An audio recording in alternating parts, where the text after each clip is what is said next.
Hi, I'm JP Maroney, and in this video, we're going to cover the 5 biggest and most costly mistakes that entrepreneurs make. I often say that service to humanity is man's greatest work in life. We get back in direct proportion to what we give to the universe. But you got to give if you want to get. That's the law. Yeah, so number 1 is not investing in customer acquisition. And the real word is investing. The cool thing about going out and investing money in advertising or marketing that brings in a customer or a client is if you're doing it right, it means it truly is an investment. And that means that you're putting $1 in and you're getting something more than $1 back out in some period of time. And that might be in the first day, week, month, etc. But if you know the value, and that's the key, if you know the value of a customer or client, then you can know what you can invest in getting them. We have formulas that we go over in this, and in fact, maybe we could put together a worksheet or something to give folks. But we have formulas that we look at what is the lifetime value of a client over their entire lifetime, an average client. So let's say that the average client does business with you for 5 years. Let's just make up some numbers.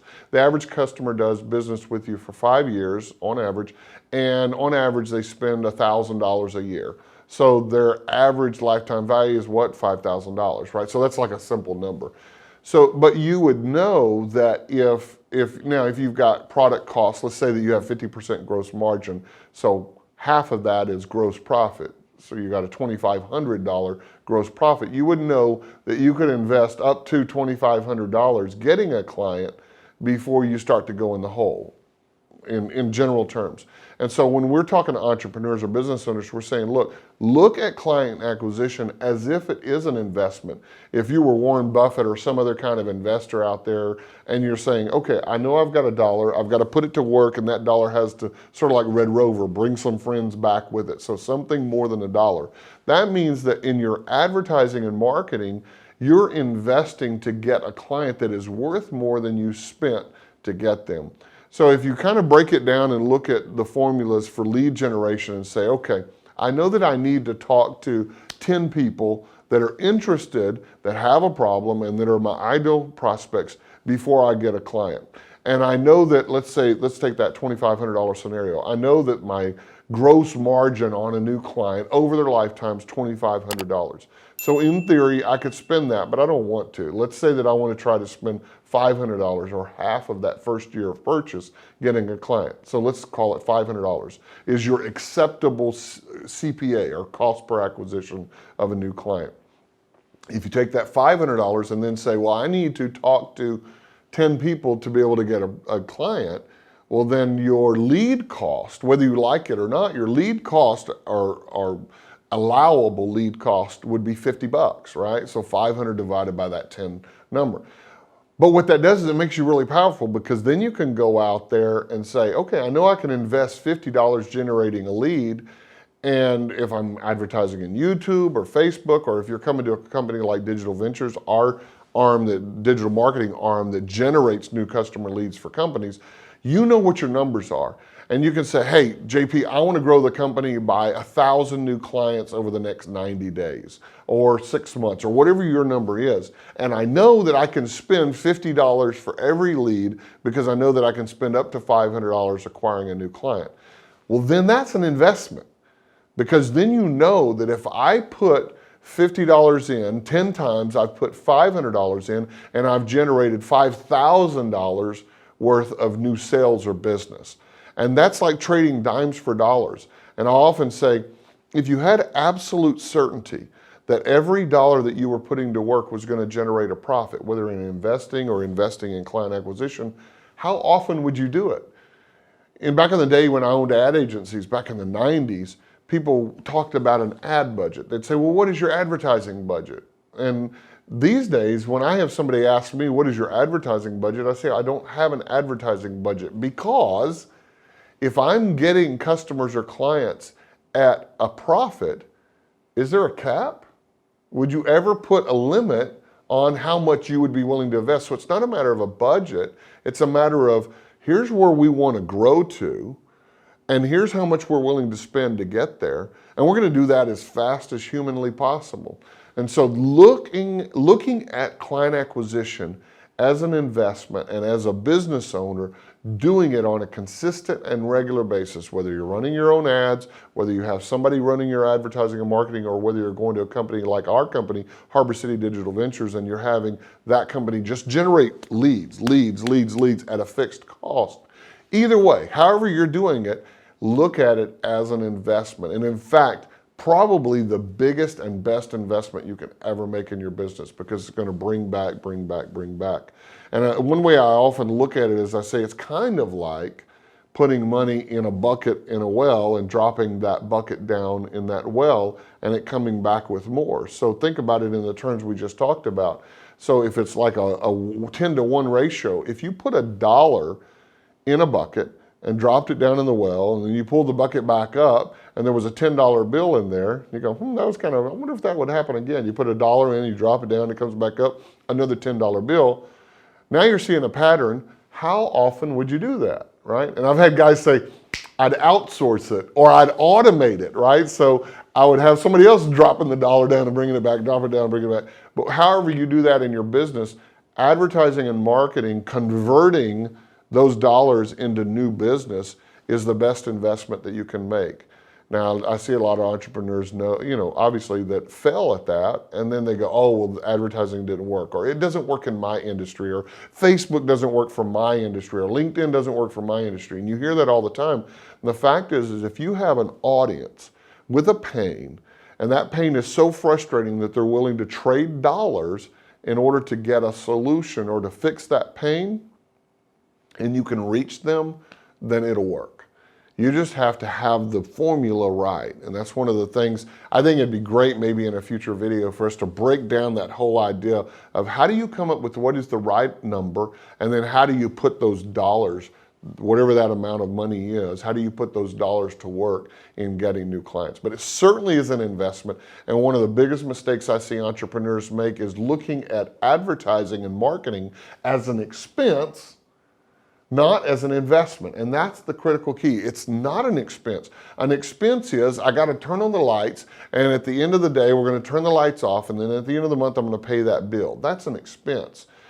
An investment is, I'm going to put some dollars in, and those dollars are going to come back with more dollars with them. And that's what advertising and marketing and client acquisition, or investing in client acquisition, is really all about. So the second mistake is starting with a clever idea and not starting with the market or with the market's problem first. They start with something, they sit around and they go, that would be really interesting, or that would be fun, or that would be popular, or whatever. And that's where they start the business.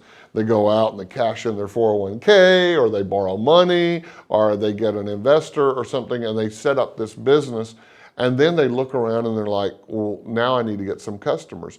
And a lot of times, in fact, they've spent all their money creating the product, filing a patent, setting up the structure, hiring people, buying equipment, all these different things, and yet they have no money left for acquiring customers. One of the other mistakes we talked about. But let's say that they finally do get it set up and they have money, but they're looking around, they're like, I don't even know where to run ads or what to say in the ads. And the reason is because they're trying to sell an idea instead of selling a solution. I often liken it to, going out into a field and you decide you're going to get into archery, and you have the bow and you have the arrows, and somebody walks up to you and they said, well, okay, so now what I want you to do is hit the target.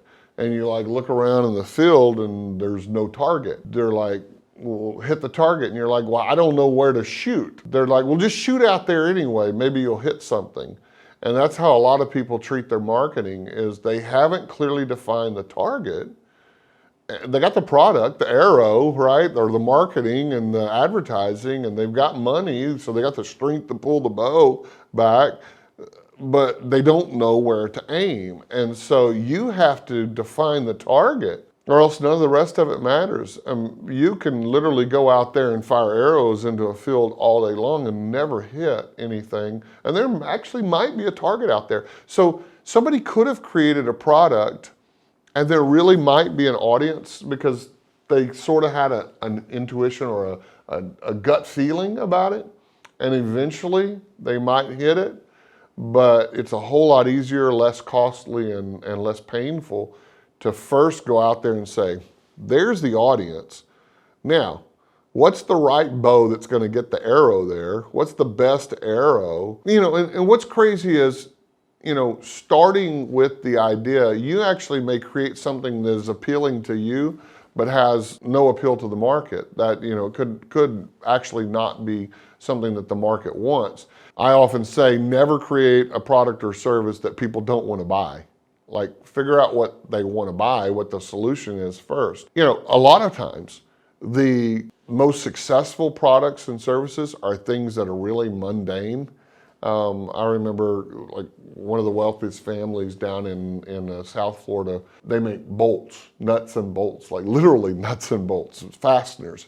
And that's what their whole business model is. And I know another guy that rents out storage containers and, like railroad car storage containers. So it's like, there's some of these things that are not going to be maybe like the thing you would talk about over cocktails, and it's not going to be super sexy and exciting, but it makes a lot of money.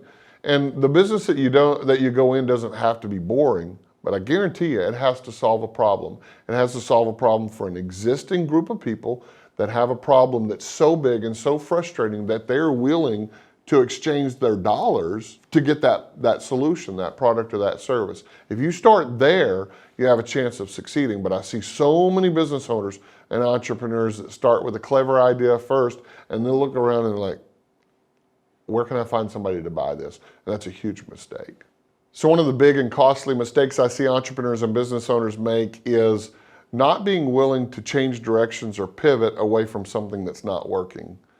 And I've been building companies now for almost 30 years, and I can tell you, not every idea that we come up with, not every solution that we create, even if we look at the market and go, this is spot on, it's gonna solve their problem, they're gonna wake up at night so happy and excited, they just can't wait to find me, right?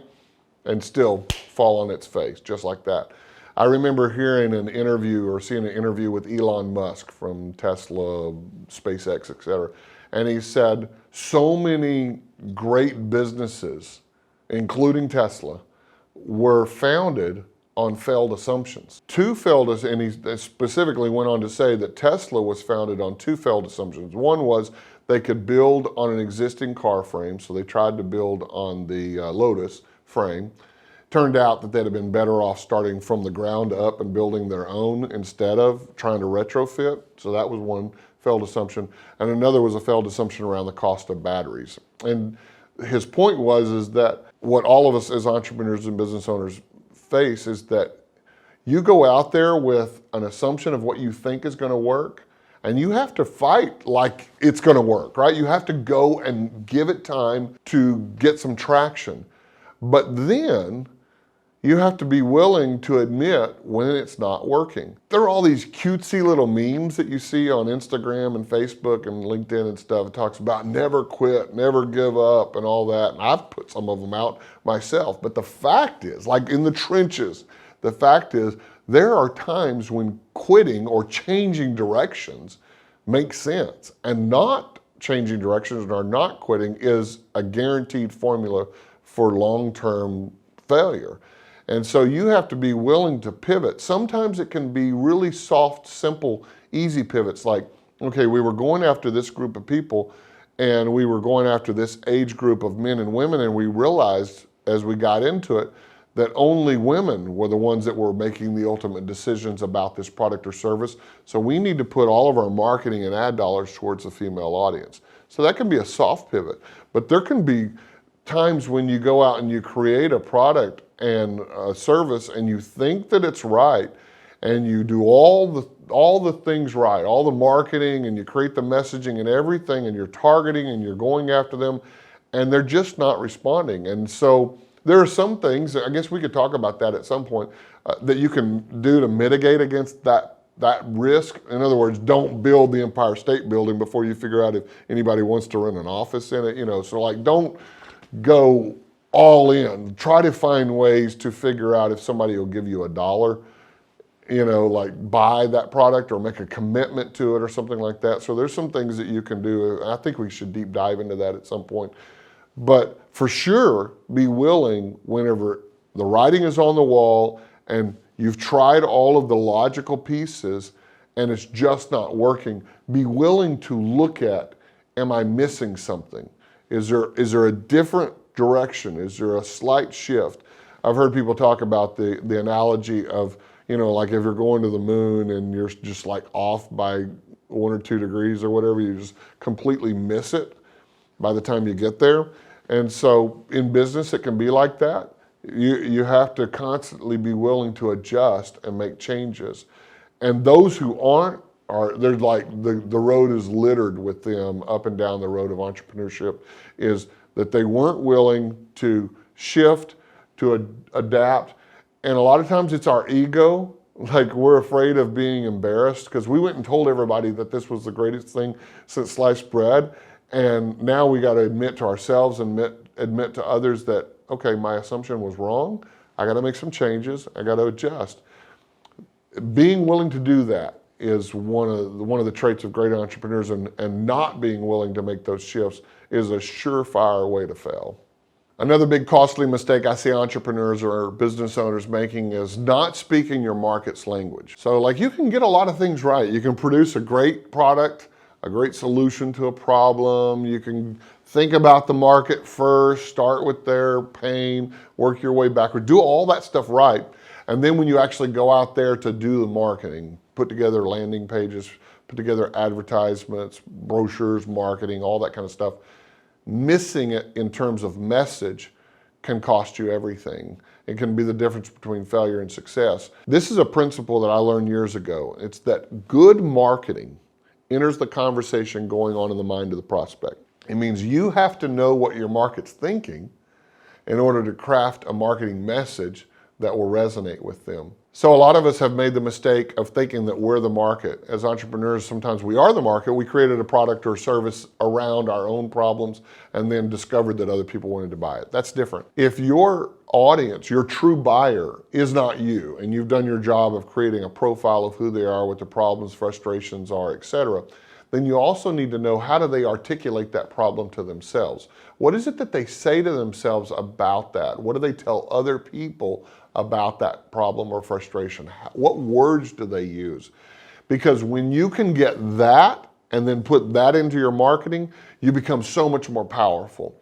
Like one of the cool little tricks I've used, I do lots of webinars, and whenever I have people register for a webinar, a lot of times I'll put a little extra field there and I'll say, what are your toughest, most burning questions about? And then whatever the topic is. So if I were doing a webinar, let's say on increasing your sales in your business, I would say, what is your biggest, most burning question about how to increase sales in your business? And they might say, how to get sales, how to get quality salespeople, or how to get my people to show up, or how to motivate my salespeople, or whatever, right? So they're going to come up with all these different things. What's funny is that all that stuff goes into a spreadsheet when they register. So it goes into the database. You can export that as a spreadsheet. But then you can take that spreadsheet and you can go through line by line by line of what all of those people have answered you and get not only their problem, but how they say it. Like the exact words that they type in. Because then, it's funny because people are like, oh, I got to get better at writing sales copy or marketing copy. No, you just need to figure out what your market is already saying and then regurgitate that back to them.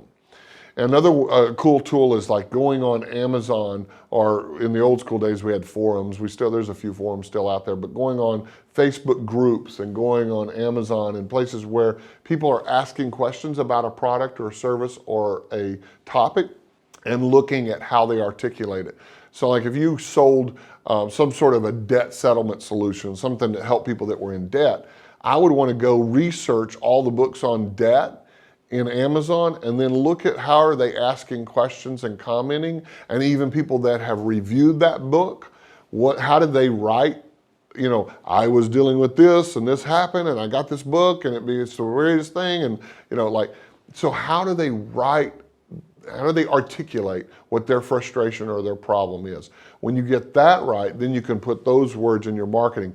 But so many entrepreneurs make the mistake of writing it how they think and not how the market thinks. And I often say, and we've all heard, in fact, it's almost become cliche, is that, people don't want to buy a drill or a drill bit, they want a hole in the wood, right? So what they're thinking about is completely different than the manufacturer of the drills. The drill manufacturer's thinking, carbide steel or whatever, whatever that material is that they, oh, it's titanium or it's made out of this and it's got this many turns to it, and that's not what the market cares about. The market is like, will it make the hole the right size and accurate so that it all go together and my kid's swing set will be beautiful and I'm gonna look like the cool dad in the neighborhood. Like that's what the market thinks about. They don't care about, how many horsepower and whatever. They want the result. And so think about it. What is your market saying to themselves? What are they waking up at night thinking about? What is their frustration as it relates to whatever you solve, whatever you offer? And then how are they typing that in, or how are they answering that? Another good way is to get on the phone with some of your prospects or clients and talk to them, especially some of your existing clients. What was your situation before you came to us? What was it that you liked about what we offer? Like what problem did that solve for you? And why did you make a decision to invest or buy or whatever it was?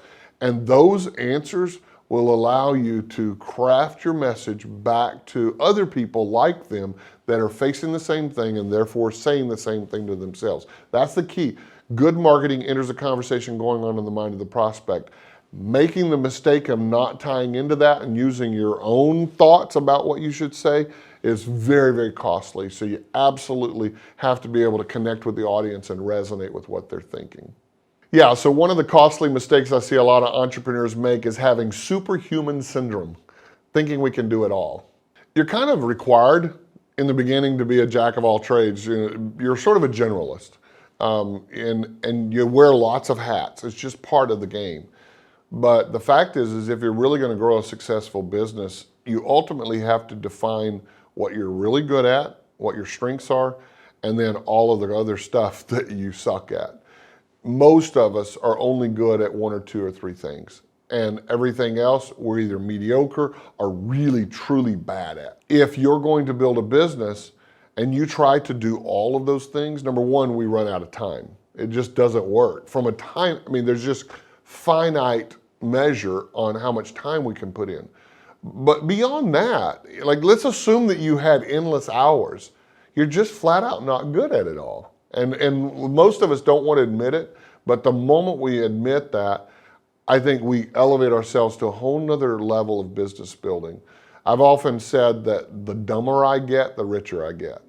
And it's like the less I try to be the expert in all these different areas and go try to find people that are much smarter, much more capable, much more skilled at me, like the more success that I have. And it's tough. And it's tough whenever you're good at something that you shouldn't be doing too. Like I came up in a graphics background, and Jesse knows this, Jay knows this, like I had a real challenge letting go of graphics because it's something that I know well, and I've myself created over 1,000 logos easily, maybe more than that in my lifetime. Done gobs of magazines and flyers and brochures and on and on and on. So I'm capable, but is that the highest use of my time? And so you have to look at that in business. You have to say, number one, what do I not have time for? Number two, what should I not be doing just because there is someone else who could do it as good or even better than me while I go focus on something that I could derive a higher value from? And number three, like what do I actually suck at that I need to make sure that I stay away from? So there are things people know. If you try to get me to fill out forms, paperwork, I just like gloss over. And I will do anything to procrastinate that. Like anything to procrastinate paperwork. And so I have to have somebody else, get them to do that. Like make sure they do that. And organization, making sure like I'm good at strategy, going to the whiteboard and figuring out what the moving parts should be. But then on a day-to-day basis, making sure that operationally, everybody's doing what they're supposed to do. If you're off my radar, it's like not a good thing, right? And there are people who are truly good at managing other people. That's not me. I'm fairly good at like setting the vision, figuring out, and then leading the course. Not good at managing on a day-to-day basis at all. And so I had to figure out what are those things that are my strengths and what are my weaknesses. And entrepreneurs who don't do that, who don't figure that out early on, have a long, hard road ahead of them. And it's costly because you don't build the businesses fast, you're not producing at your highest level, you're making a lot of mistakes that you shouldn't make. What I find what's exciting is that there are some really amazing, smart people that are just waiting for someone to come along with a great vision, and they'll buy into that vision. Like they want to be a part of something cool. I have a thing I've done. In fact, we probably make a video series out of this called 10 Things to Know About People. And one of those 10 things is that people want to be a part of something that's happening, moving forward. They want to get on a train that's going somewhere, right? And so if you can be that as an entrepreneur, a business owner, figure out what all those pieces and parts, what all those people are that you need to make it happen. And one of the great books, E-Myth by Michael Gerber, talks about that. You know, draw all the boxes out of all the people that the roles that it's going to require to get your vision done, but then find people to put in those boxes because you can't do it yourself. Hey guys, I hope you enjoyed that video. If you like this video, then we'd love to give you some more. All we want you to do is take a few minutes here and just make some comments down below. Number one, like the video, that'd help us out. Let us know that you liked it. But really more than that, put a comment down below and tell us, what else would you like to hear? What are your challenges and frustrations in business? What is it that you are up against as an entrepreneur or business builder? Do that, and we're going to keep creating great content for you, and we'll see you in another video very soon.